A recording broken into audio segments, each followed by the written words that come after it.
সরকারি চাকরিজীবীদের জন্য তেল পাম্পে জরুরি লাইন রাখার নির্দেশ দেওয়া হয়েছে। সকাল ও সন্ধ্যায় 1 ঘণ্টা করে এই জরুরি সেবা চালু থাকবে। বৃহস্পতিবার থেকে শরীয়তপুরের জাজিরা উপজেলায় চালু হয়েছে এই জরুরি সেবা।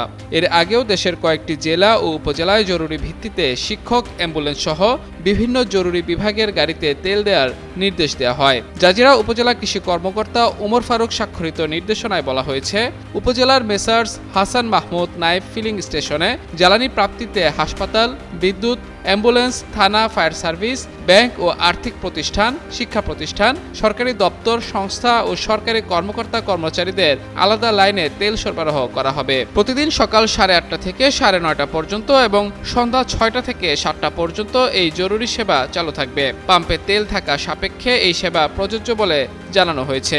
এই সূচি অনুযায়ী পাম্পে উপস্থিত থেকে সরকার নির্ধারিত পদ্ধতিতে জ্বালানি বিতরণ কার্যক্রম পরিচালনার আহ্বান জানানো হয়েছে।